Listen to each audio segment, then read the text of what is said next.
Hey, how you doing, Neil? How's it going? Good. How are you? How are Doing you? great. Yeah, welcome, welcome. Welcome, everybody.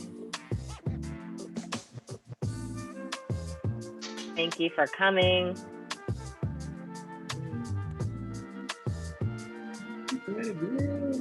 Hey, Rachel.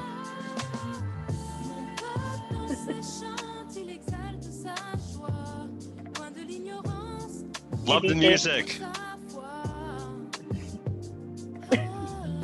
Hello, team for you on this Friday, early evening.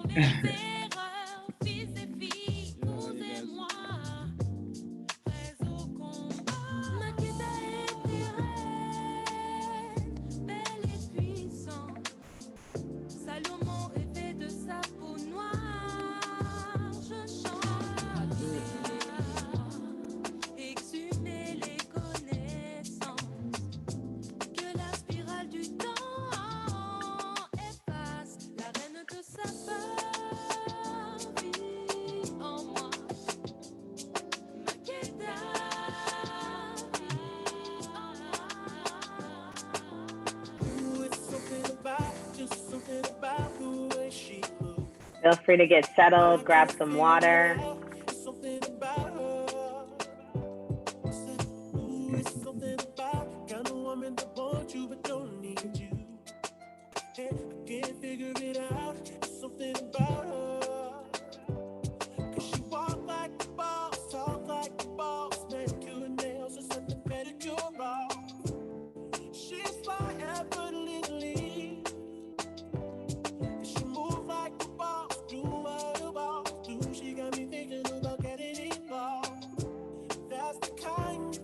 Hey, Rashida. Hey, Fee.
How's it going, Anika?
We'll give it one more minute as folks start to trickle in.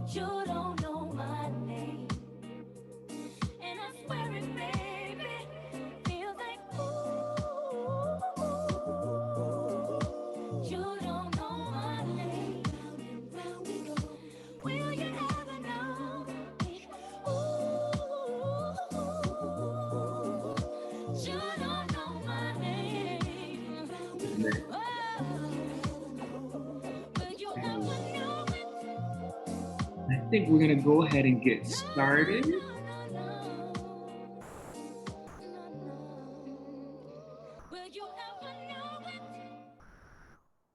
Awesome. Thank you. Welcome, everybody, to Represented Foundation Celebration Kickback. I am so happy, so hyped to welcome y'all. I'm Noel McKenzie, the founder, executive director of Represented Foundation. I'll start by saying my pronouns are he and his. And he is so grateful that you all are here to spend this afternoon with us. We are so happy to be able to celebrate our latest cohort of leaders that have been a part of the Represented Foundation family. And so we are here to honor those leaders, to hear a little bit from them, and to hear a little bit from the people that have been surrounding them through our most recent experience with VER, Vision Execution Results, our social impact incubator. And so, Marissa, if we can start with excellent, thank you. And so today our focus of this celebration kickback is health over hustle, the balancing act. And so not only are we here to recognize these leaders, but we're also here to have some conversation really about what does this mean, health versus hustle, health over hustle, and what that has to do about becoming a social impact leader of color. And so with that, very first, we want to thank our DJ who was here for us today. Shout outs to DJ Muscle. Very appreciated of you being here with the ones and twos. Much love to you on that. And DJ Muscle will be here throughout the afternoon with us, playing some great tracks, some great music to set the tone. And so, again, I want to welcome you all to Represented Foundation. And so our mission here at Represented is simple. We want to close the diversity gap in social impact leadership. Many of us are joining from New York. That's where the majority of our programming is. And in a city like New York, where people of color are 68% of the population, we are closer to 32% of leaders when we look at our nonprofits. And so we know, because every day we get to see that there are leaders of color who deserve to be in this space, who deserve to be at the helm. And so we are here in support of them. That is our mission, closing the diversity gap in social impact leadership. And our vision for Represented is we want to see all communities really be able to enjoy access to economic, social, and educational success. And we know that in order to do that, in order to actually see that, we have to start here with Black and Brown social impact leaders. And so that's why we're so excited to be able to do this work. We are so excited to be able to work with these leaders time and time out at Represented Foundation. We also have some alumni in the house currently, and we're really thrilled about that. And so we're really excited that we get to continue doing this work, and excited that we get to have it in front of and in support of folks like you all. So thank you so much for joining us today. I will start by saying Represented is, we go to the next one, Marissa. Thank you. So Represent is absolutely a nonprofit organization. And so one thing to know about us is that we are so close to our current fundraising goal that we have. We've been raising $25,000 to coincide with this cohort of leaders, able to pay for the training that they got, the coaches, the training of the pro bono consultants working with them. And we are so very close to our goal. And so, as mentioned, we are a nonprofit. We could not do it without the support of individuals. And so we definitely encourage, if you can help us reach our goal of 25,000, we're so close, please give a donation, if you will, to Represented. And with that, I am going to pass it over to our hostess with the mostess, Marissa. Marissa, go ahead. Fantastic. Hello, everyone. Let me make sure my slides are working correctly. Sometimes it gets a little frozen. Let's see. There we are. Fantastic. Okay, so thank you, everybody, for joining us today. Give me 1 second as we just figure out some tech issues. Okay, so thank you for joining us today, everyone. We're so appreciative of the time that you take to kind of come meet with us and hang out with us for the afternoon. I want to take some time to introduce our Represented Foundation team. And so you've gotten a chance to meet our fearless leader, Noelle. Give me 1 second as I have some tech issues. Oh gosh, sorry, y'all. We're having some real tech issues. There we are. Okay, look at that. Virtual world, still acting up after all this time. So you've gotten a chance to meet our fearless leader, Noelle McKenzie. I am Marissa Washington Almeida, Assistant Director of Programming, going by she and her. And I'll pass it to Andrea to introduce herself. Hi, everyone. My name is Andrea Sanchez Mendoza, and I'm the new marketing coordinator. So I'm the face behind all the social media newsletters going out. So great to finally meet you. And my pronouns are she and her. Fantastic. Thank you, Andrea. And welcome to the team. And so we are a small, you said 3 people, but mighty team that makes up Represented Foundation. And so as Andrea said, all of the emails, newsletters, IG posts, reminders, everything that you see pretty much comes out of our office. And so you might be like, okay, that's great. Y'all are great. Y'all doing a lot. But more importantly, who are the fellows and who are the folks that you actually came to see today? So we are fortunate to have spent 4 wonderful cohorts working with Black and Brown leaders, offering clarity on the journey of a social impact organization. And we offer a community of like-minded folks who are actually on this path. And so as a staff, we got to bear witness to the confidence and the bravado that these fellows were able to grow in. So we saw them transform their mission and vision, their focus, and so that it could be more in tune with who they are and how they hope to serve the community. So that was really cool for us to see. And so who are the fellows from Cohort 4 or the Summer 21 cohort? And so let's start at the top. We have Anika Carter and Kaniya Samm, co-founders of Rooted LLC. We have BC and Kyla Bruno, co-founders of Brown Girl Recovery, with BC serving as the ED. We have Kelly Davis, founder of Femme Focus. And onto that next row, we have Franklin Mina, founder of Grow Brownsville and University NYC. So we got 2 on deck for him. We have Tendo Sekiwala, founder of Labor of Love. Up next is Ariana Abramson, founder of Divisai. We have Dimple Patel, founder of Sarvasya Yoga. Alterel Mills, founder of Prism. And last but not least, Afia Williams, founder of Wildfire. So please give it up and put some love in the chat for these wonderful, wonderful founders. They have been through a lot.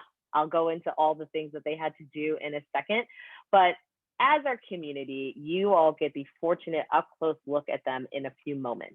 And so stay tuned for when you can actually connect with them and ask them questions about their organization, figure out how they learned through their journey and what their next steps are. And fortunately for you, you don't have to wait until the end because we get a chance to take a closer look at one fellow already. Lucky you. So BC, as I mentioned, is the founder and ED of Brown Girl Recovery. And I just want to read a little bit more about BC. So BC is a queer and genderqueer Black feminist, social impact strategist, guest lecturer, and community healer hailing from the South Bronx, BS in the building. She primarily serves as a core strategist for Sunflower Strategist Consulting Collective and founder and executive director of Brown Girl Recovery, an organization dedicated to providing holistic healing and community brave spaces for femmes and folks of color in the Bronx and Northern Manhattan through social justice and programming events. And so I just want to say that we are really honored to have you here at BC, and thank you so much for kind of kicking us off with what you are bringing us here today. And with that, I will give the floor to you.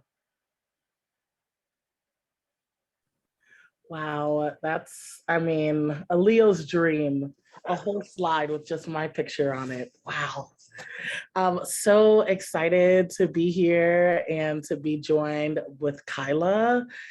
Going through this program has been really life-changing for us in so many different ways. I feel like we've ebbed and flowed as, you know, we've learned and been in our learnings around organizational transformation work and organizational development.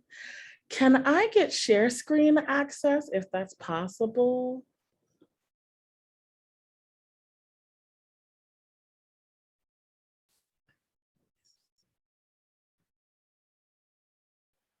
All right, let me know. Marissa, I was so caught off guard. I was like, do you want me to sing? Do you want me to, what you want me to do? Okay, let me pull up our presentation. All right.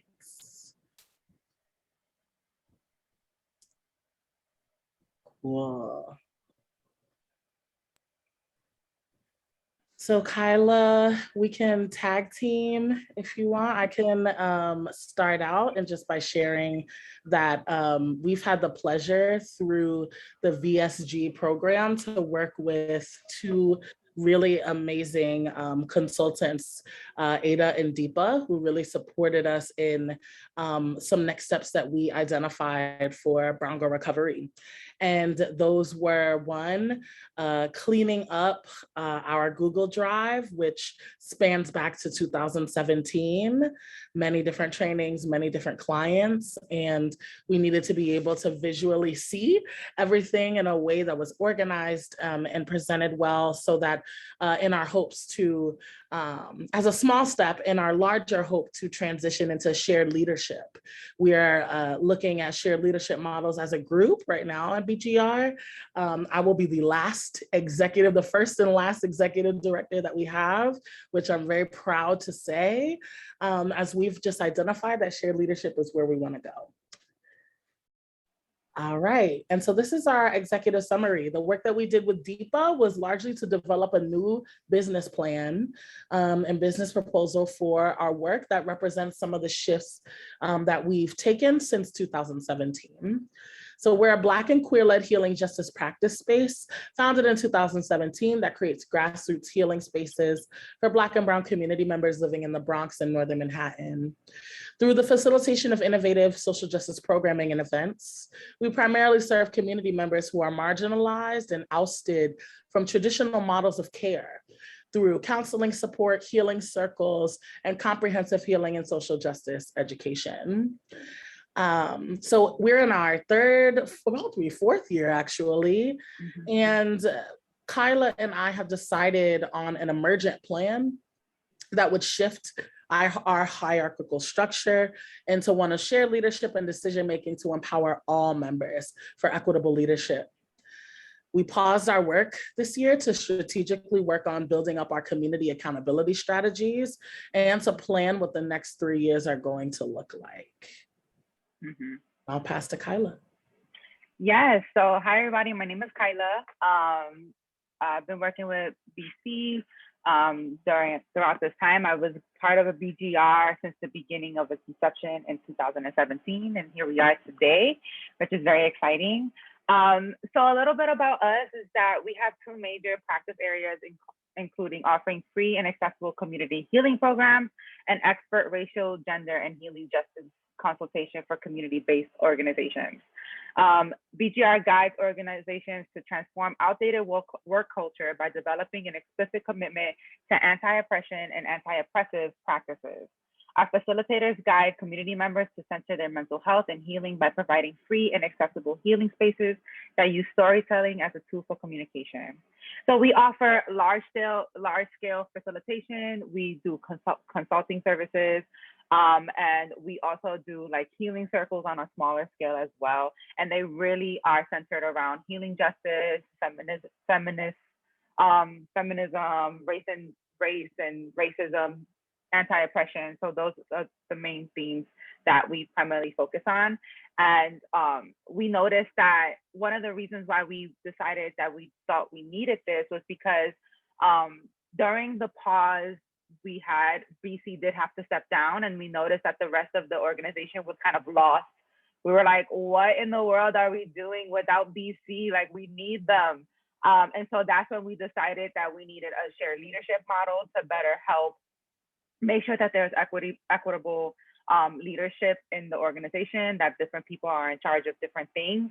And so that way everything just doesn't land on BC. So that way they are not the only sole person who's responsible for everything that we do in BGR. Yeah. Thank you, Boo. And we came prepared for a 30-minute sitch. We're just gonna try to wrap this up real quick. I don't want nobody's eyes to be glazing over. This is not just about BGR today. So I'll just very quickly share that we do local and national work. These are some of our local programs. We have the Brown Girl Brigade, which is our membership collective. These are our facilitators, educators, and artists that carry out our programming. We have a Healing Circle program and a Youth Social Justice Fellowship. And, let me see. And our national work is what we've talked about. And by way of our consultation, we consult on political education, healing, justice, and care work. And just our team draws on 15 plus years of combined training and experience to be able to do this work. So Kyla said it before, just a little about where we were. We came to Represented Foundation really with low spirits. We applied late. We were on the fence about whether or not this is a program that we should do. I was losing steam as an ED and thinking about closing down BGR. The team was in disarray. A lot happening, y'all. And so I believe even just our first session gave me the oomph and the power to realize and actualize my own leadership. We dealt with a very public breakdown of communication and also a call out in the year of 2020. And that broke us, that we realized that we didn't have the infrastructure that we needed, the community accountability strategies that we needed for success. And we did not know how to respond in the moment, which crippled us and made us unable to do any work.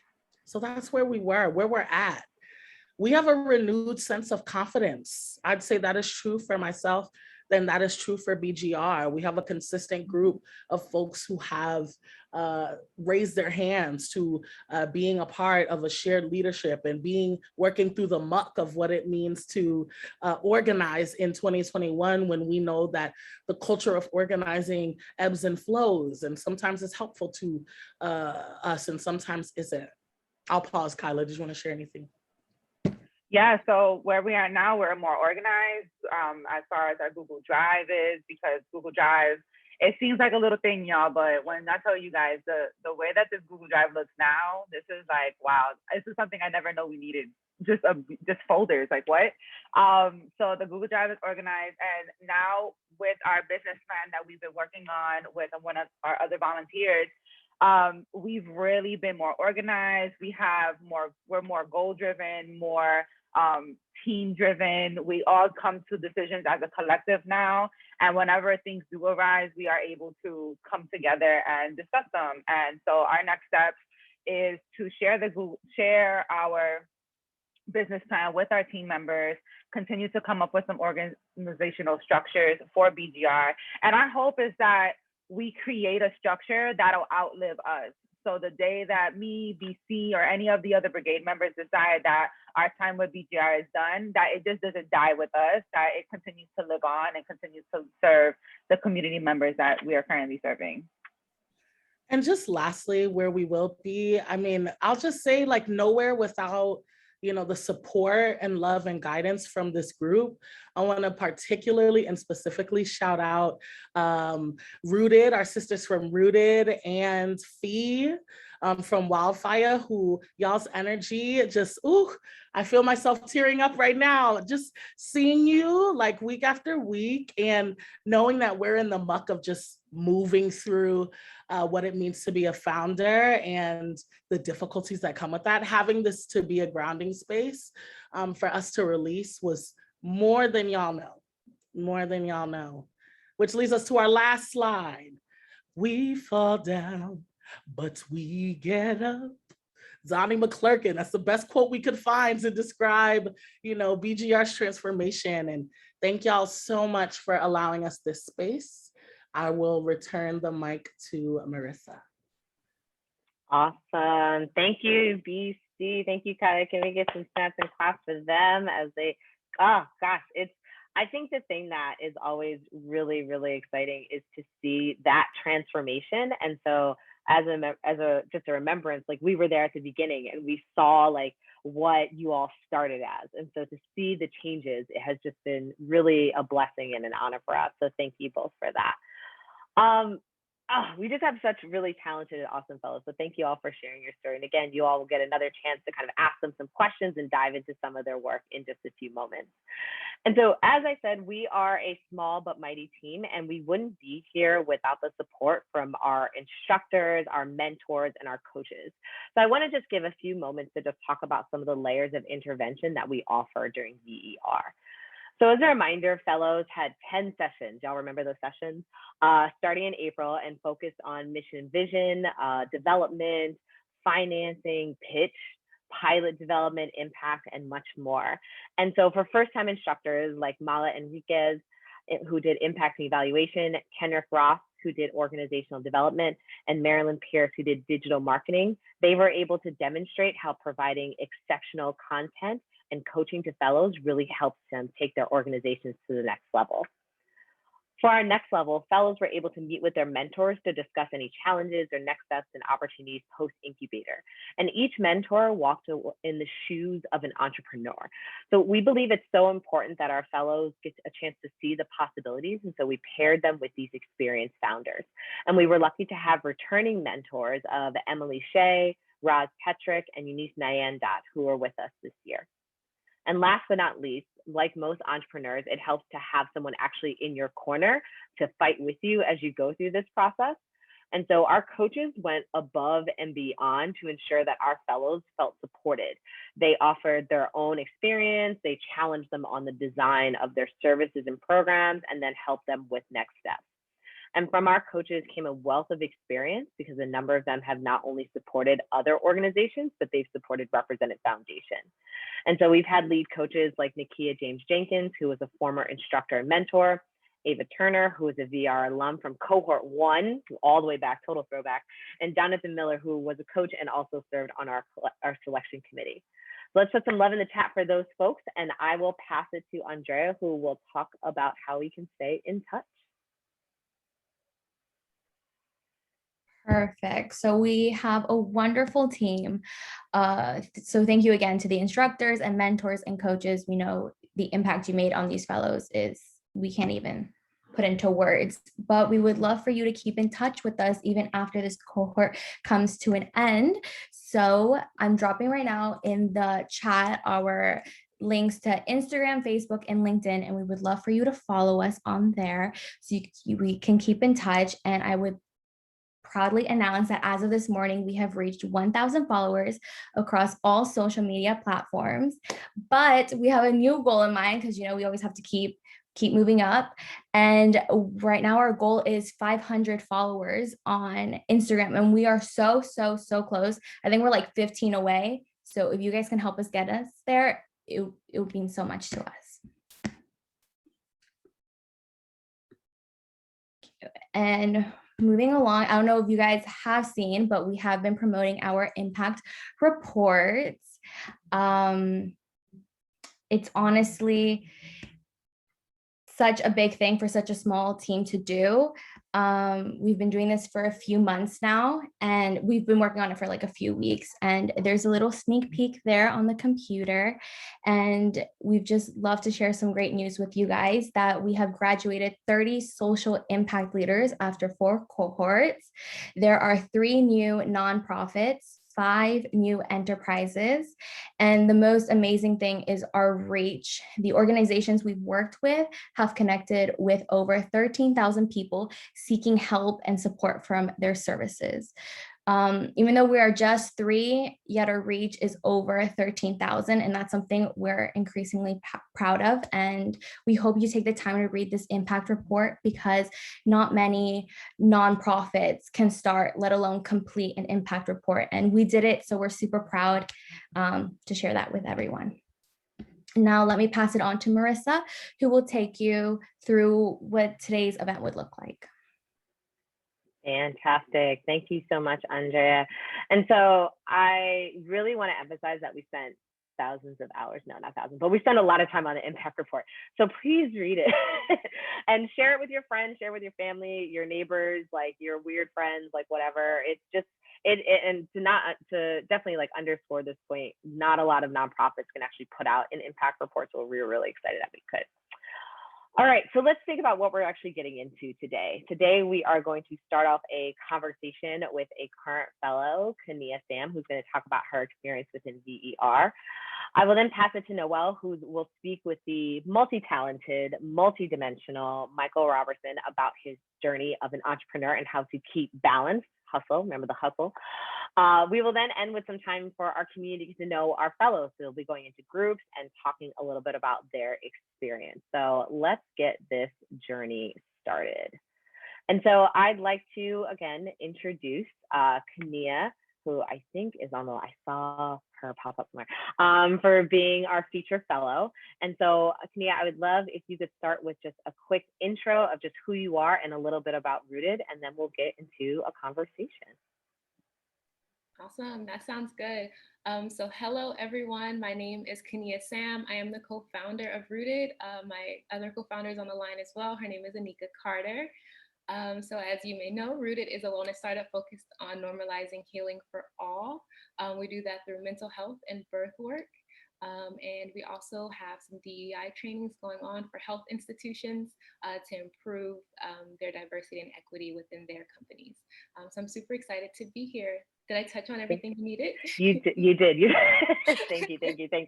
And so just a couple of questions. What have you learned about yourself through the VER incubator? I have definitely learned that I don't know everything. So coming into this experience, I had prior work working in like startups and tech. And I was like, okay, I can do my own business now. Like I got this. And I came in trying to use the same like jargon and language and trying to have the same like pitches and foundations. And it was here that I realized that I could be my authentic self as a founder. I don't have to replicate what's out there. And it was a reminder that I don't know everything and there is still so much more to learn. Yes, for authentic selves. Yes, for being yourself as your own founder. I love that. And so Kaniya, what session or sessions do you feel like you got the most from? Definitely the session on finances and creating a budget. That still comes up today, and me and Anika are still working on that. What is our quote unquote worth? How much are we charging? And I think that's like a never ending conversation as an entrepreneur. I think another valuable one was around like culture and impact, like what do you want your impact to be and what is your company saying and can the world see that, are you communicating that effectively? That was really, really helpful and I loved that session. Fantastic. Thank you for that. And just for reference, folks, she's talking about session 4, finance and budgeting with Savannah Bruce. Thank you. I was like, what number was that? And session 7, impact and evaluation with Mala Kenrick. So thank you so much for that.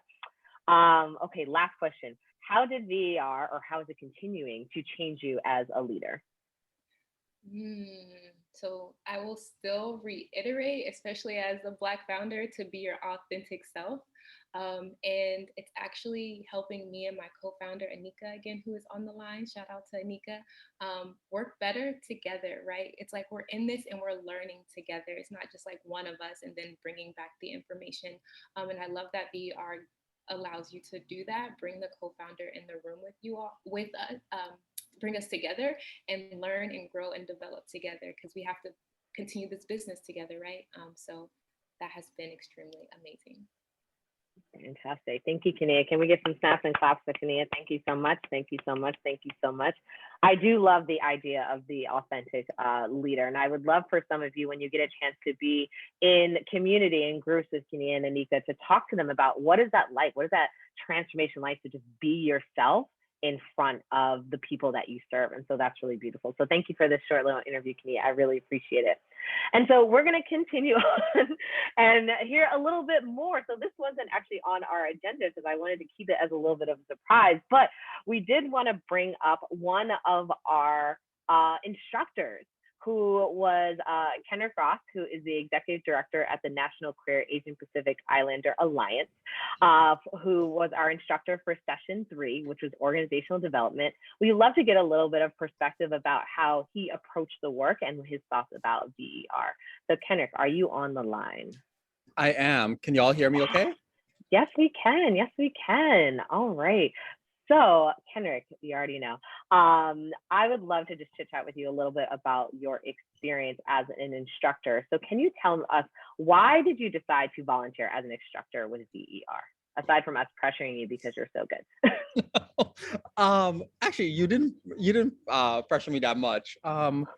It was a no-brainer, actually. So I think we see the statistics on BIPOC founders, we see the statistics on marginalized founders, and they're harrowing. And I think once the pandemic is over, it'll be even worse, because what we don't realize is that as the virtual world brings us together, it also diminishes the opportunities for marginalized people to be in rooms that empower them, because they're in rooms with people who look like them and come from their experiences. So that's gone in the virtual world. And so I think what Represented does is so crucial. One, because of the mission, and two, because y'all do it well. A lot of people could say, I'm doing shit, right? A lot of people can put up a website, and a lot of people come up with a mission statement. I know tons of people who do that. Y'all actually do the work, you get it done. So I was honored to lend some of my insights, because I've gone through this journey as a founder. I'm an advocate for this. And I actually don't know another organization that does it well.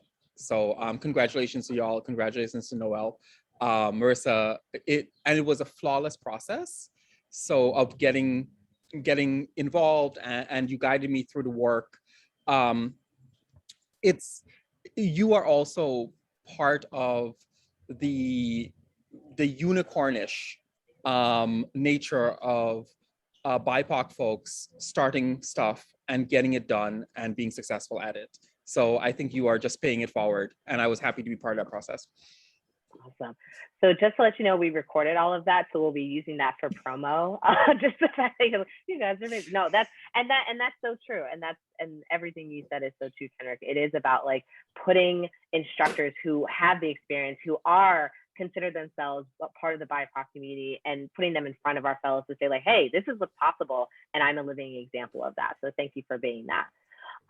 Last question, because you kind of answered my other question, but what did you learn about yourself as an instructor? Actually, I learned a few things, and I will say this. I'm sorry, I'm a little bit unprofessional today. I'm actually at a tennis tournament, and this is also important for, I think, entrepreneurs to have an outlet for something else. And for me, it is the LGBTQ tennis world. So I'm actually at my first tournament in 2 years, sitting with matches, and I was on court for the first time. So you get that self-care piece that. I sometimes say it is not therapy, but it can be part of your therapy, whether it's sports or meditation or a long drive. For me, it's tennis, so definitely get that in. So I think I learned 2 things that are important from presenting. One is going back to the idea of what I talked about, which was being a CEO, which is the chief of everything, and how difficult that is. So it reiterated for me.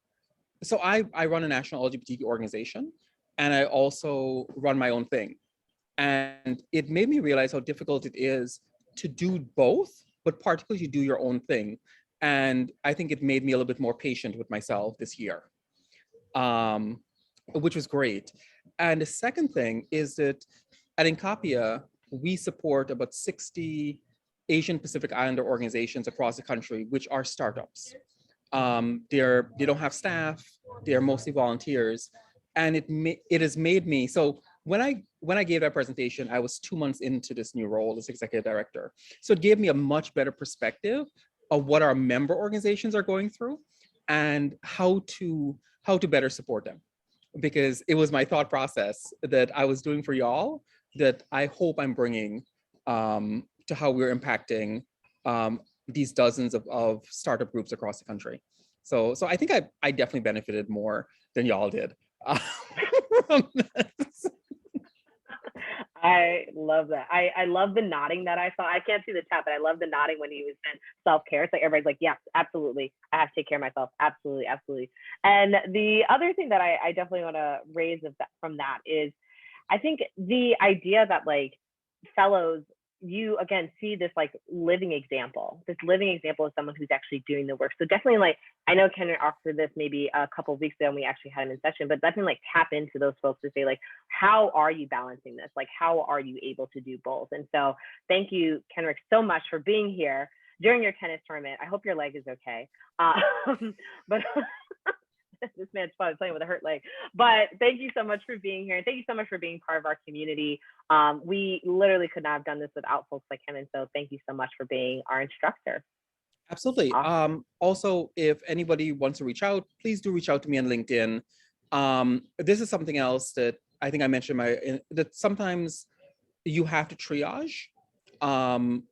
So one of the things I would love to triage and put a priority on is sharing anything I can with other BIPOC marginalized founders. So please do reach out. I'm more than happy to share anything I can or connect you to anybody I can. Awesome. Thank you. And I think we dropped the link for his LinkedIn in there already. So you should have a lot of notifications very soon about all the folks that want to connect with you. Awesome. And so with that, I will pass it to Andrea, who's going to take us through a quick raffle. Yeah, so remember how I mentioned that you should follow us on Instagram? Well, you should definitely follow us on Instagram now because we're having a raffle.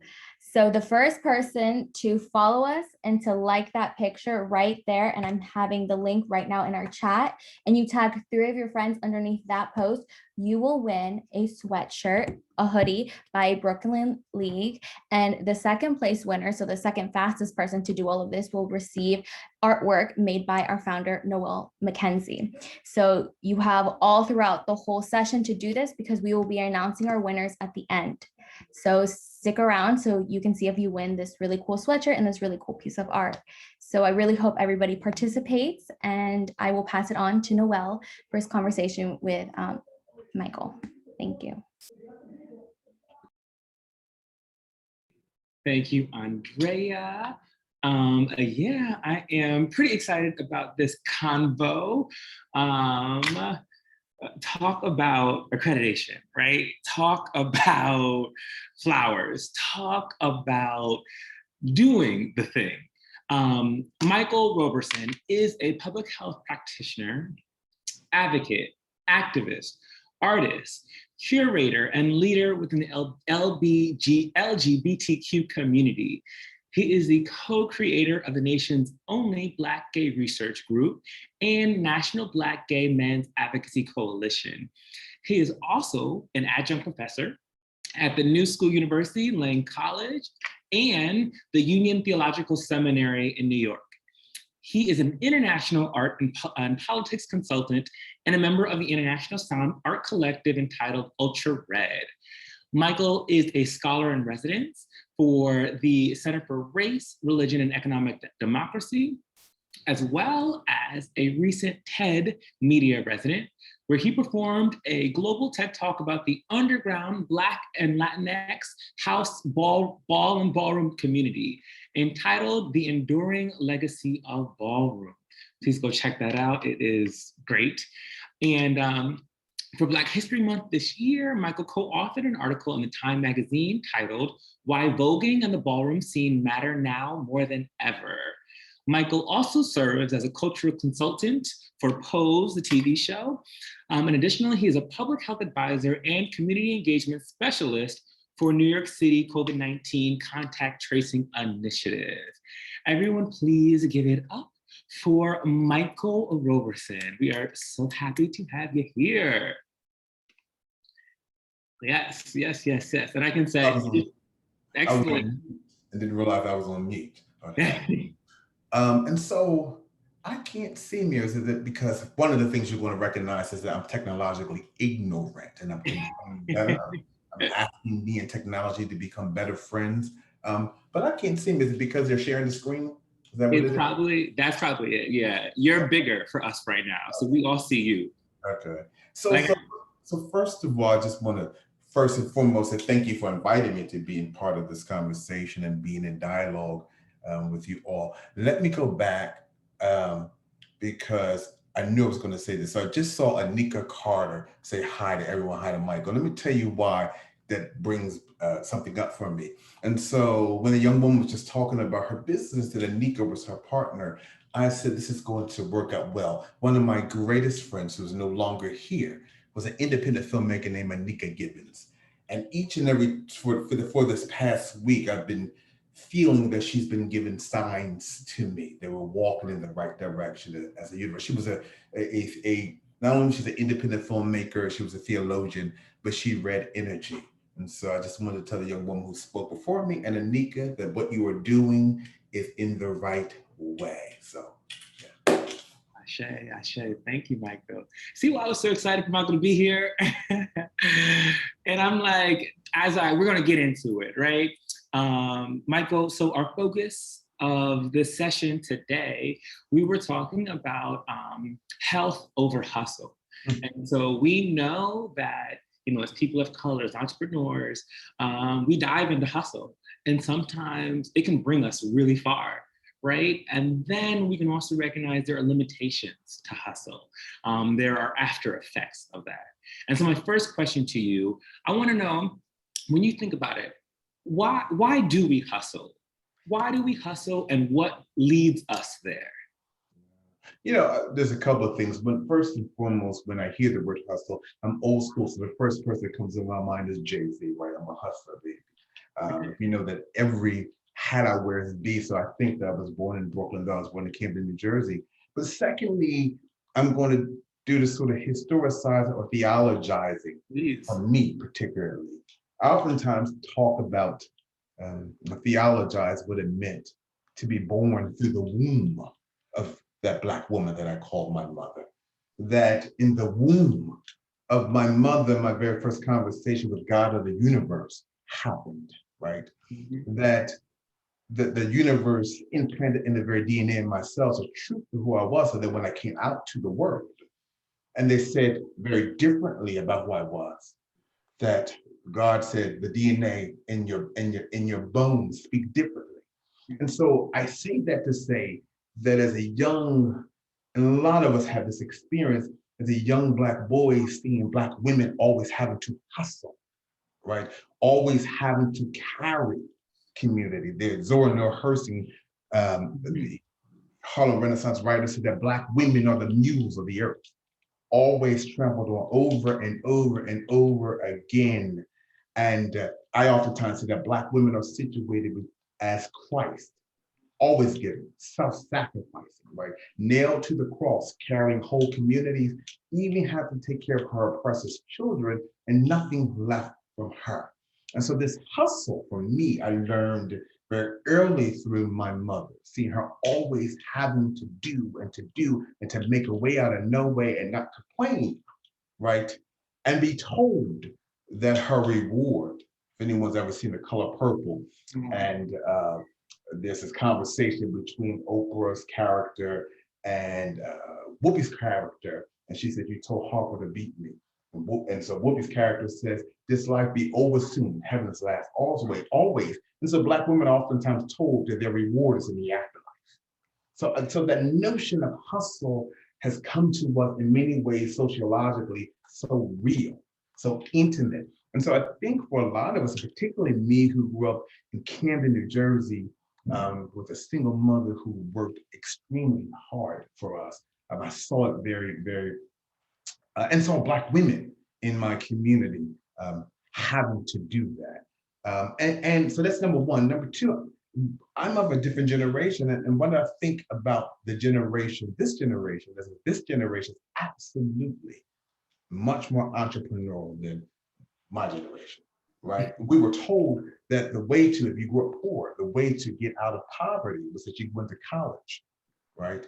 And that you then worked for a company and you rose up the ladder in that way.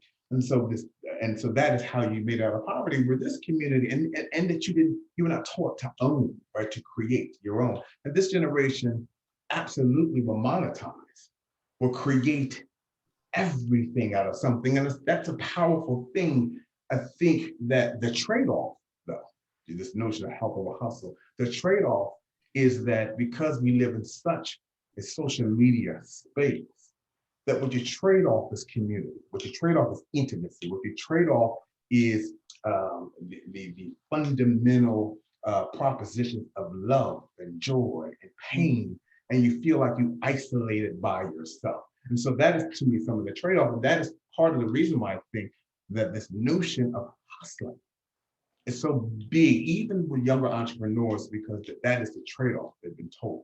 You work so very hard, and the harder you work, the more successful you become. And then you are not successful plainly because you're not working as hard. Thank you. Speaking on that, and we're definitely going to get into that trade-off more, but I want to kind of dive into your story a little bit more. And so you told us, you learned hustling, you saw it really from your DNA, seeing it embodied by your mom as a Black woman, as a single mom. And so I'd love to know, well, especially if you, embodied it and if you took it over, where has hustling brought you in your life? Where did it bring you to? What did it bring you? What did it create for you? So the benefit of seeing my mother make her way out of no way is that I know that I can. Okay. So no matter what, in fact, I oftentimes say, when the breakthrough happens, because obstacles pop up. So I don't stop moving. Black women keep it moving and moving because they have to. So that I know that I have to. What I've learned, though, was that thoughts are created. And so I believe that the road has to always be arduous, right? That it always has to be difficult. And so that, to me, has been a trade-off. And I didn't actually learn differently until later in life. Let me back into that. Okay. I used to be the executive director of a nonprofit organization. I want to talk about learning from mistakes. And I got fired in a very public and painful way. One of the great Greek philosophers, Montaigne, says that philosophy is about learning how to die. And if philosophy was learning how to die, then for me, theology was about rebirth, and I went to seminary. But I didn't go to seminary to be a minister. I went to seminary because I wanted to put theology in conversation with public health, because it was my assertion that the theological abomination narrative had a direct impact on health affairs impacted Black gay men. It's not until I got fired that I began to learn very differently around this notion of hustling. And so that was not, as it has gotten me to where I've gotten at the time, but that it was not the necessity, right? So the hustle was not the necessity. And that the universe, and so this is part of not only my theological training, but my spiritual belief that the universe is absolutely infinite, right? And expansive. And so that if I am in lack, it's because my thoughts are grounded in a notion of lack. So. Hey, thank you for that. Definitely hearing you, this idea of, hustling, bringing you to a different level of thinking about things. And one question I have for you is, Michael, is it fair to say that you're passionate about the work that you do, or that you're doing work that comes from the heart? Is it fair to say that? It's absolutely fair to say that. Okay, great. So, if you're doing that heart work, one of the things that we recognize is that, as people, sometimes our heart gets broken. Yeah. And if this is heart work, I want to know, how are you protecting your heart as you do this work? So back to this space of when I got fired, right? I mean, talking about learning the lesson. It's an absolutely challenging thing sometimes when you do the work, or your work is done through you, for the community in which you identify, right? Mm-hmm. Because your friends, your best friends, and those you're providing services for are all in the same. So you go to the gym, you go out and party, and you provide service for the same people. Yeah. And so the boundaries get blurred, right? And so in that, your heart is absolutely vulnerable, and you get hurt. You absolutely get hurt. And the notion of protecting your heart is not something that's not part of the conversation. In fact, back to Black women, I've been taught that self-sacrifice is a virtue, right? That there's a virtue in suffering. It's called redemptive suffering. I'm again a student of Union Theological Seminary, and womanist theology that was created by Black women sort of challenged that and says, no, redemptive suffering is not a virtue, but redemptive self-love is. And so I had to change that, right, to this belief that in order for me to do the work to serve, the serve meant to my detriment. And in fact, that's the very opposite. In fact, you're being ineffective if you are serving from a space of being detriment. So. Yeah, and if you can tell us, at what point in your life or career, this colorful, vibrant career that you have, at the point that you just walked us through, when you kind of switched from giving everything of yourself to giving into yourself, what did that correlate with in terms of your career and journey? Well, it's a couple of things. I had never seen me as having a career. You'll never hear me say my work is. I don't own work. I'm a believer that work is done through me. And I really say that without being facetious. And so because of that, then that means that if I believe that the universe is doing work through me, that it can do its work expansively. So that's why it appears that I do a lot of different things. But the fact of the matter is those things are just interdisciplinary to address one community. That's all it is. So I have always, particularly when I moved to New York City, because I did Black gay men work or house ball community work. I just wanted to do it through different lenses. So that's number one. Number two, I had oftentimes had to push back on my ego. My ego told me that if I don't do it, no one else will, right? And we believe that. We really, really believe. We don't even think that it's egotistical. We actually believe that if I don't self-sacrifice, nobody will. That's the sort of Christ crucified narrative that's a problem, right? And so I had to push back on that. And that has come not until late in my life. And when you have lost, right? When you feel like you've lost, again, philosophers don't learn how to die. When you die and allow yourself to be reborn, if you will, you have to let go of some of that stuff.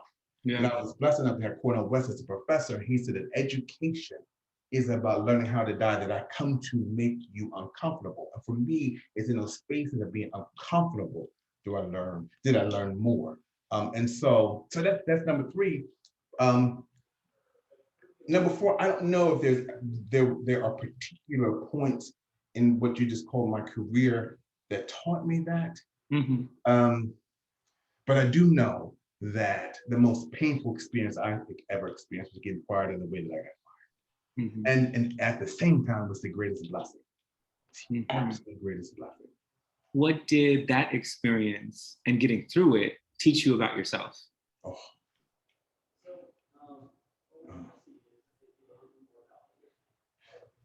One, that I was operating from a space of believing who I was not who I was, but who I was not. That number two, that when I allowed myself, back into that, you had said something about the notion of protecting your heart. Oftentimes, and sometimes in my life, I've not allowed myself to experience fully in the way that I should in terms of the work, if you know what I mean. You know, there was a pretense I was putting up. I'm a Pisces Aquarius, so I pretend that I'm vulnerable, and in fact, I'm only vulnerable around the things that I know that I can control that I'm vulnerable about. So having to let go of that, right? Having to submit to that and let it go taught me an awful lot. And the one thing it taught me, one of the fundamental things that I said earlier that taught me, that self-sacrificing is not only not a virtue, but it's egotistical to believe that you are the savior for other folks. Okay, so I'm loving this conversation. Staying with this idea of change, you looked at self-sacrifice differently. I want to know what is one thing in the name of self-care that you now say no to?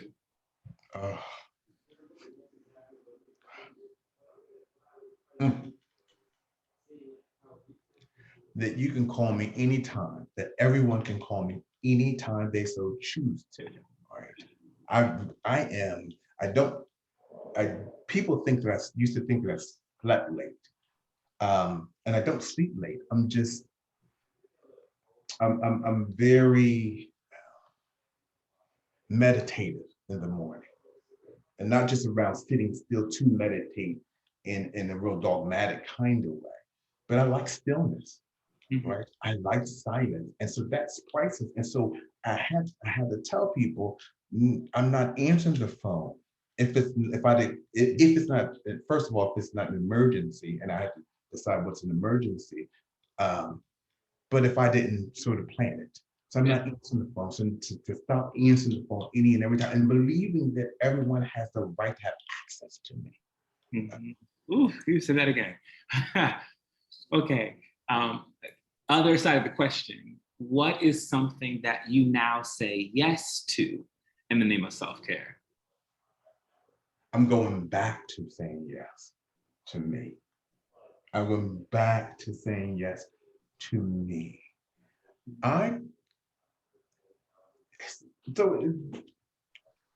When you grow up, you're taught this thing around money is the root of all evil and all of those sort of misnomers around money, and that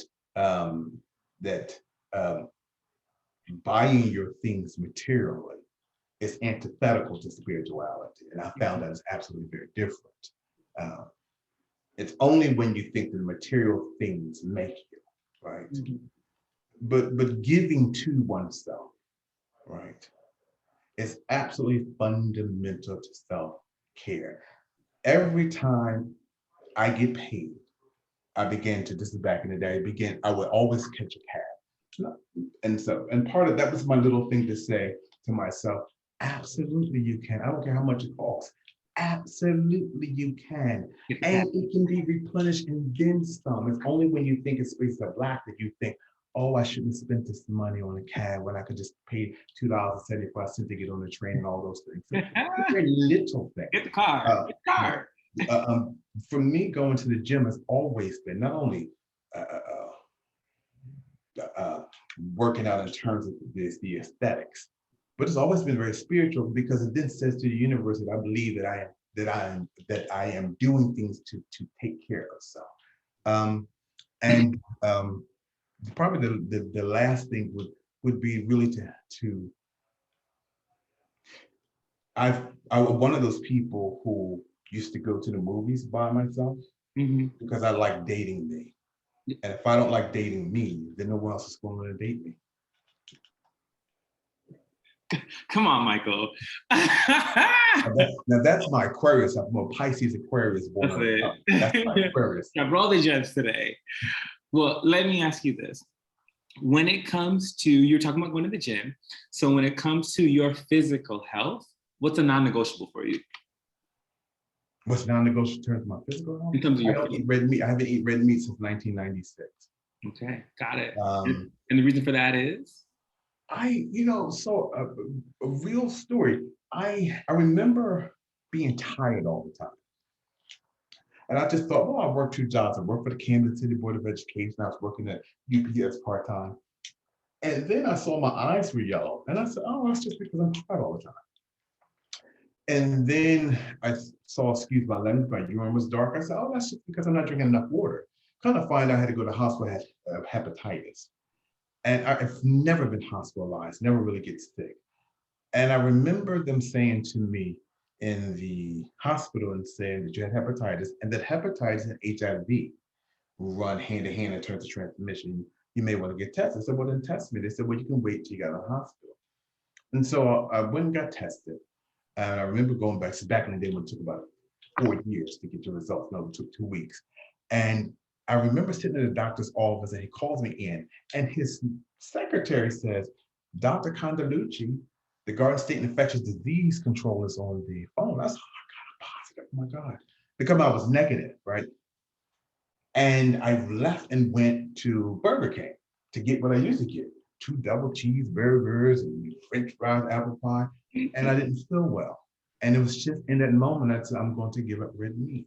And I made a decision to try to eat better. I was already working out, but trying to eat better. So I haven't eaten red meat in 25 years. I don't really eat pork. The only pork I may eat is bacon bits. I don't really eat white bread unless it maybe be pizza. Sometimes I make it pizza.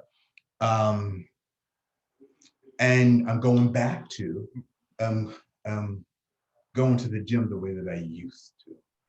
So those things are absolutely important. This may not be physical, this is spiritual, but also impacts my. Well, great, because that's where I'm going next. My next question, what's a non-negotiable for your mental health? So go spiritual. So my mental health, back to what I said earlier, what's non-negotiable is I don't go back and forth with people. I'm not arguing with you how I want to be treated. That's not negotiable. And I don't believe in that the old adage that you treat people the way you want to be treated, because the way you want to be treated may be based upon real dysfunctional ways that you think that's functional, right? And so I don't go by that way. I treat people well because they're human beings, and all human beings deserve to be treated well. That's non-negotiable for me, right? So I'm not arguing with someone. I'm not getting into debate. We're not having some philosophical conversation around how I want to be treated. And even if, so the second part is, even if you treat me a certain way, you can't make me hate you. I do the kind of introspective work, even when you do things that may be foul and may be antithetical to my spirit and all this other stuff, you can't make me hate you. So I have to do the work not to, and I'm not going to treat you the way that you've treated me. So I don't do, so that's two. In terms of social media, I don't do the back and forth with people. I'm not arguing with folks. I don't respond to people's, if I put something up and a post and people say something that's, I don't mind sort of the disagreement with, if it's disrespectful, I'm not going to respond. I don't respond to disrespect because your disrespect is not disrespect to me. It is a reflection of who you don't know you are. See, awesome. I got 2 more questions for you, and then I'm going to open it up, see if anyone else has a question for you. So I'd love to know, when it comes to the topic of advice, what is the best advice that you have ever received? I don't know. I don't know. I would have to, I don't know. The one thing that maybe stands in my mind, go back to my mother. For me, my construction when I was younger of cosmology, I grew up in a Baptist church, and my construction of cosmology was not Father, Son, Holy Ghost. It really was literally, when I was little, my mother, God, then Jesus. And so ergo for me, that meant Black women, God, then Jesus. All my mother's girlfriends, Black first, then God, then Jesus. And as I got older, people asked me, have you changed? I said, no, that's the same for me. I'm real clear that who I am has everything to do with both Black women, both cis and trans Black women, have impacted me in such a way. And so saying that, my mother always knew and believed in me and said that I could be anything that I desired to be. Therefore, all of her Black women friends repeated that same message. And I don't say this to be facetious, there's absolutely no Michael Roberson if there was no Black women. I promise you. I have 4 older sisters, 2 older nieces, and again, I mean Black cis and trans women. So in the houseball community, it's the same exact thing. Well, okay, maybe last question, because I may have some more come up as we keep talking, but the last one I'll say for now is, what's the best advice that you've ever given?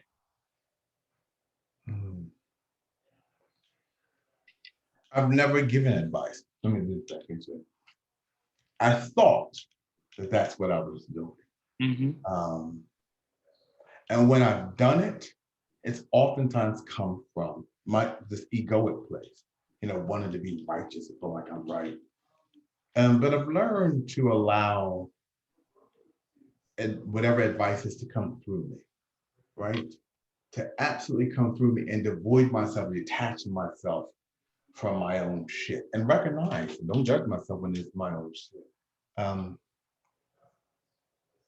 So I don't know, but I do know, I do know.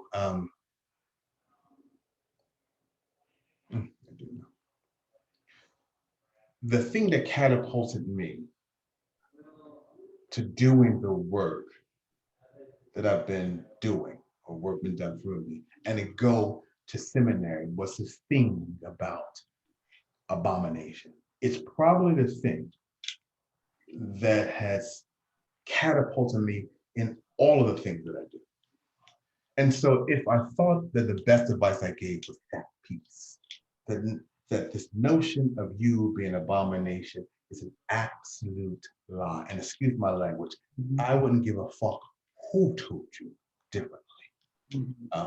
And especially in the community that I have done the work with, that has been the most fundamental detriment to particularly young Black women's lives. This notion that you are the antithetical to God, that you're antithesis to God, that the very essence of your breathing is antithetical to God. And I'll back into that. And which then suggests, if God has been at the center of Black freedom movement, it then suggests that not only are you the antithesis to God, that you don't have the right to Black freedom in Black community.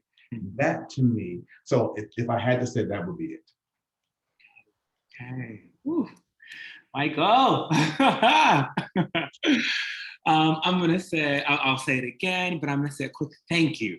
Just thank you for your presence, for your answers, for being with us today, for your work, seriously, in so many facets. As I was excited to have you here because of your work, period. And then I was getting to read a little bit more about your story and some of the work and areas that you've touched. And I will selfishly say, I was such a huge fan of Vogue Evolution. And so when I was like, Michael managed them? Like, I had a whole fangirl moment. So I appreciate you so much. Can I say this real quick? Thank you for bringing it up. So Pony, the founder, is my son. So he's my son. Deshawn, one of the members, is like my son. They both worked for me. And Pony came to me, this is in 2008, and said, Father, I want to create a dance crew that goes around the country that does voguing and performance as social justice and HIV prevention. He said, I know, I want to call it Vogue. And I was having a ball called the Evolution of Standards, so we named it Vogue Evolution. And then he went to Deshawn and said, I want you to help me create this. And that's how it was created. Here's the interesting thing. They went to audition and they made the show. It's 2008. And this was told, then it was told that they couldn't go to LA to be on the show because two of their members had open court cases. So they got rid of the two members and put two more members in, went audition, made the show, went on the show, and just to find out that that was not the truth. That it wasn't that the members had two open court cases, that MTV thought that America would be ready for an openly gay trans dance crew. Wow. Bringing the history and the context. And then you're still a part of it. You're still a part of that creating that history and that context for us every day. So thank you for your work. I'm gonna take a quick pause to see if anyone else in the room has a question for Michael while we still have him in the hot seat. I do. Michael! Oh my gosh. Okay, I just think that the spirit is in the space. Praise God. Okay, thank you for your words. I just want to say that. And this is the exciting part about Ver, right? Like as you were speaking in my excitement, it reminds me of my coach too, Nakia, shout out you, because she very much has this energy and just, I'm just so very thankful to be introduced to both of you. So thank you. My question for you today is, can you just speak a little bit about letting go and release? And you can take that, whether that's narratives of self, whether that is releasing positions you had, if that's sort of whatever that speaks to you. Yeah. So I'm going to start where I began maybe 20 minutes ago around this real philosophical notion of dying. That philosophy is about learning how to die, and that death and then rebirth, in order to be reborn, that in which you know, that which you hold on to, that in which you are, has to go. But I've had to learn. I remember in 2017, my mother passed away on March 12th in 2007. And my son Pony, who I just talked about Creative World Revolution, his birthday is on the same day as my mother passing.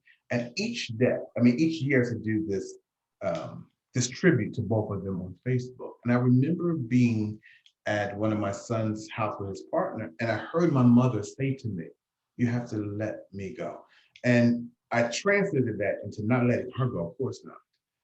But I had to learn to Noel's question to me, when was that point where I learned to shift some things? I had to learn to let go of this notion of self-sacrificing to my detriment, because that's all I saw my mother do. And she said to me that it's doing you no good. And I did the very best that I could, but you have to let that go. So that's number one. Number two, the challenging thing around letting go some of the old programs that we've been told, that I've been told, not only about me being a Black man, me being a Black gay man, going to seminary. And I didn't go there to confront this abomination narrative. I went there not asking permission to confront this abomination narrative, but learning to let that go at a in my early 20s was a difficult thing, yet a necessary thing. Three, learning to let go of people, right? My Pisces wants to hold on. We think we're social, everyone's spiritual God, so we hold on to everything and everyone, and having to let go of people, even those people that you call close, especially when they serve you no good anymore. And oftentimes they don't know. Last thing I'll say is learning to let go of old behaviors that you engage in that do you no good, has been challenging, yet necessary. And I've learned, first and foremost, the way that I've always approached it was that I don't judge myself. I'm very non-judgmental. My Pisces is non-judgmental. My Aquarius is judgmental as hell. But my Pisces is non-judgmental. I've learned to not judge me for anything that came up from this, for any feeling I was feeling, for any thoughts that I was thinking, for any behavior that I engaged that was antithetical to my progression. I've learned to let those, not be judgmental around those things, and let those things go. And it takes time, and give myself time. It takes time. We'll take one more question from Michael before we let him go off the hot seat. Anyone else? Not. Can I say one last thing? Back to Anika, I promise you, this is the honest truth. As soon as I came on Zoom, I saw Anika's name. And then she does work around, it's called Rooted, and my girlfriend Anika's one. And so I just wanted to say that immediately I was attracted to her name and the fact that it's on here, which then suggests to me that in what you are doing, that in what the universe is doing through you, you are right on point. Receive that. Thank you very much. Okay. From one Pisces to the next, too. Oh, you're a Pisces. I am. Well, with that, I think that perfectly summed it up, wrapped it up, being in the exact right space. I'm sure we all feel it. Michael, I'm going to say thank you so much for joining us today. This was such a pleasure, and your word's going to be sticking with us for a minute. So thank you, brother. It is so appreciated. Thank you. And if you want to share my email information to folk, anyone can reach out to me. And Noel, I think next week you and I should talk. Absolutely, we will be. Thank you so much, Michael. And I'm going to hand it back to Marissa, who's going to let us know what we're doing next. Thank you, Michael. We appreciate you so much. Absolutely. Thank you so much, Michael. Thank you. And Michael, if you didn't see already, Michael, the chat is like blowing up with just like your praise, like quotes. I would love if folks could like leave your favorite quote or something that he said. I think I have a page of notes My favorite was talking about self-sacrifice as a virtue. And also everything I am is from Black women. And I also realized like everything I know. Last thing I'll say, Marissa, I promise you, anytime I do a lecture, right? Yeah. The very first thing is I'm scanning the room to see Black women, because Black women will tell you if you right or you off. So if you're doing something, they'll go, while I'm talking. Yeah. If you're off, they go. And so, like, yes, my favorite is the lean in. I saw everybody just like, yes, yeah, the lean in, the very, yeah. So you had a lot of that. So thank you so much. Thank you. So, but if you can stick around, we are going to go. Oh, no, if you have to go, it's totally. Yeah, I do. I have to run out of here in a space of minutes. Like, get out. It's okay. Thank you so much, Michael. So y'all, let's like continue this good conversation about the work that you're doing, the things that you're doing. And so we are going to hop into groups so that we can get kind of this up close and personal of what our founders have done over the past couple of months. And this is a way for you to ask them very specific questions about their work and really learn about who they are. And so in a moment, I'm going to open up rooms so that you can get a chance to actually go and talk to these folks. And it'll be a way for you to say like, okay, like, please make sure to like challenge them, ask them like, where are they going next? Ask them like, what support do they need? Ask them all about the VER program. And so we're gonna, as you see on the screen, instead of the 15 minutes, we always wanna be conscious of time. We're gonna do 2 rounds, but they're gonna be 10 minutes. So fellows, get ready to just talk about where you are, and community, again, just we ask you to challenge them and to definitely ask them questions about their organization. So any questions before I move folks into rooms? Awesome. Okay. So we'll go for 10 minutes and then I'll pull the founders out and then we'll just switch them to different rooms. So we'll see y'all soon.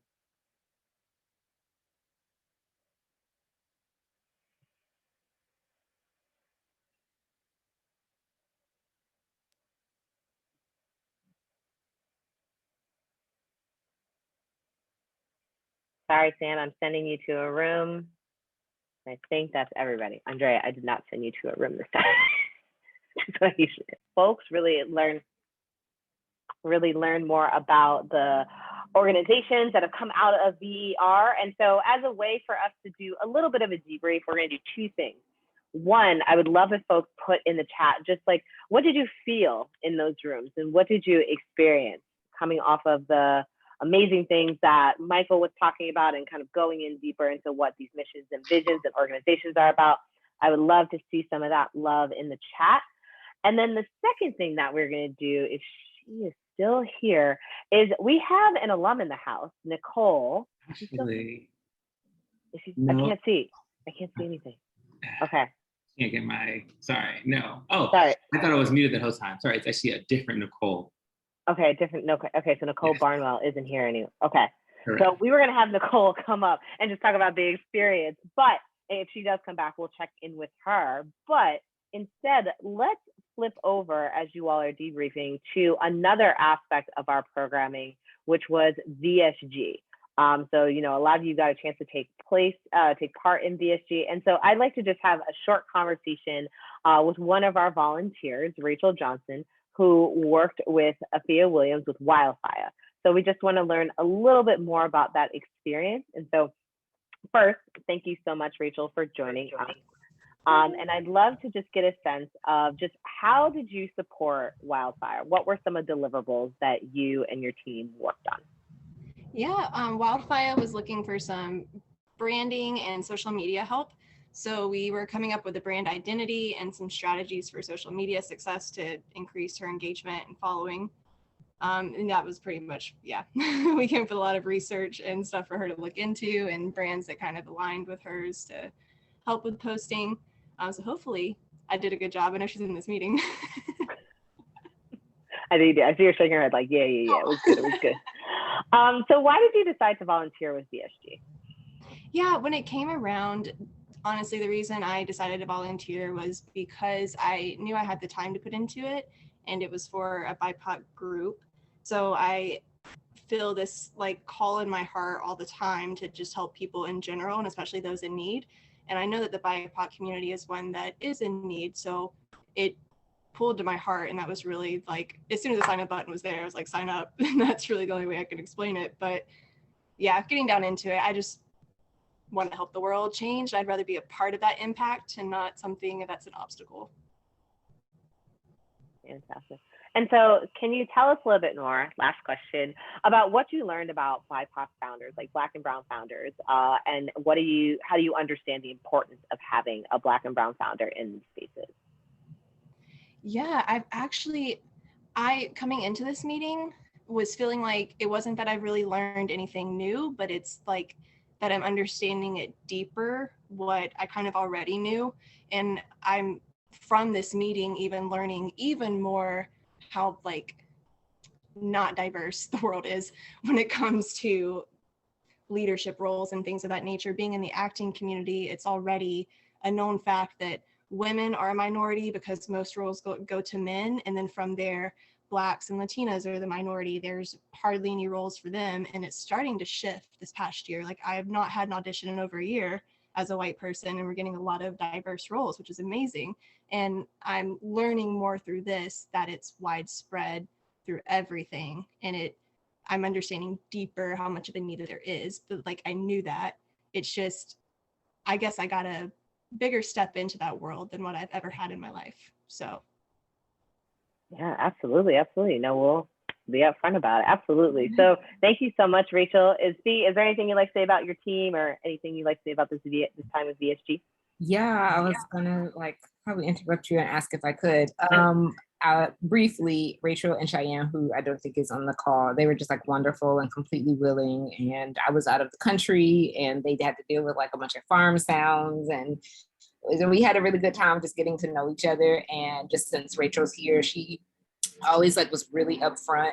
And I know as a person who's like really smart, it can be difficult for me if you're like, oh, I don't know this or I don't know that. I might just like sit quietly. And just Rachel really came in like, I'm just going to be upfront and I'm here to learn and I'm not sure. And I want to make sure to contribute and not take away from this space. And she recognized race as a part of it, especially because everything I was talking about was very race specific. And so it really created the opportunity for like honest dialogue, even in building organizations that prioritize one group of people, but don't have to exclude other people in like their existence. And so it was like a perfect example of that. And I think we all just like learned something from the experience. So I'm grateful if Rachel and Cheyenne. Awesome. Thank you, Fee. Thank you, Rachel. I will say the presentation is pretty dope. So we'll have that up on our Instagrams at some point. Fantastic. All right, with that, I will pass it to Noel to close this out. Thank you, Marissa. And so as you all have seen today, it takes a village. And we have given some thanks to our mentors, our instructors, panelists like Michael. And so we just wanted to make sure we give a quick thank you to some of the organizations that have joined our village and made sure that we were able to do this work with Black and Brown social impact leaders. So thank you very much to our partners. We could not have done this work, could not be here, could not continue to do this work without their support. And so much love and much appreciation to these specific organizations and a couple, that aren't here, but particularly these guys. Like I said, we could not have done it, would not be here without them. So thank you and kudos to them. And as we talk about the village that it takes, if it takes a village to raise a child, it takes a village to raise a nonprofit. And so we are so excited that we have a new initiative called an advocacy board. And so in the same way that we love and get to advocate for some of our fellows, we are looking for folks who can advocate for us. And so we're absolutely extending invitations to join our advocacy board. We are looking for folks who can play this critical role in helping to spread our message, and helping to get us into some of the right rooms, conversations, help folks know about us who did not before.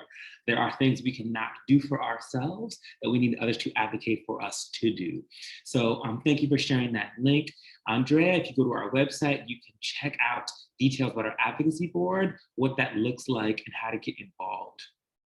And for additional ways to stay involved, stay engaged, we have a couple options for you. One is we run a workshop called The Art of Accepting Help. And so while we are training these Black and Brown social impact leaders to close the diversity gap in social impact leadership, we also have programs and programming for the rest of the world to meet them on the journey. And so The Art of Accepting Help is a workshop and training for teams, either for professional development or equity-based training. And it is helping to help everyone really identify how the world changes when we start asking and accepting better help in our lives, and how when we don't, we're actually making it harder for the Black, brown, queer, women, first generation, and other folks in the professional field. So The Art of Accepting Help, you can actually contact me directly. You can shoot me an email if that is something that you're interested in bringing to your organization or community. Additionally, we invite you to join our Access Change community. This is a community of our tightest group of supporters who actually are part of a monthly giving program. And so they give in ranges, they give in monetary amounts ranging from $7 to $13 to $53, all representing a particular statistic in the nonprofit or social impact field around race and representation that we're trying to change, okay? And so Access Change, that's our tightest group of community of supporters. Again, monthly supporters in smaller amounts around a particular statistic that we're working on changing with that community. And last and certainly not least, another way for you to get involved and to support is buying some swag. And so we are partnered with Brooklyn League. That is a Black-led enterprise that is local, obviously Brooklyn League. And every time someone buys swag of ours from Brooklyn League, the proceeds actually go back to us at Represented Foundation. And so you have the opportunity to look cool while supporting Represented as you do it. And so those are just three opportunities that we have, either the Art of Accepting Help, either our Access Change community, or being swagtastic with some Brooklyn League swag. So absolutely, three ways that you all can stay involved. And going that way, with that, we want to give a big thank you, that's right, Andrea, mashing it up with the links. We want to give a major thank you to you all. Thank you for being here today. Thank you for being a yes with Represented Foundation, whether that was for today, whether that was over the last 6 months, whether that was over the last 6 weeks. We could not do this work, closing the diversity gap in social impact leadership, without you all, each one of you, whether you were a fellow, whether you were an instructor, absolutely, whether you were a coach. Shout out to Nikia, one of our coach. And so we have to give uber thanks, uber gratitude. We are only able to do this work because you all continue to be in fellowship and continue to show up as yeses with us. So with that, I give you all great thanks. This has been our 4th cohort of leaders of Represented Foundation. And I am so excited and so blessed that I got to work with you all. And so you all have a myriad of opportunities to stay connected with us, to stay engaged, and we continue to look forward to growing and building with you all. So thank you. That is all we have for you tonight. Thank you. DJ Muscle, you can go ahead and play us out. If you want to come off of mute and give some thanks or some shout outs, by all means, go for it. Otherwise, have a great night, everyone. We'll see you soon. So good. This was so awesome. Thank you, everybody. Thank you so much. Yeah, Thank you. Thank you. Oh, the raffle winners are in the chat. Thank you, Andrea. Check her out on Instagram. Those are my fellows. So drop their Instagram links down below so you guys can go follow them, and then you guys can get in contact with Noelle to get your prizes. They cheated. No. Too slow. We did it. Thank you. Good night, everybody. So energized and inspired. Thanks, Noelle. Greatness. Good night. Thank you. Good night, y'all. Thank you. Them boys where they chase you out until you're making them want to.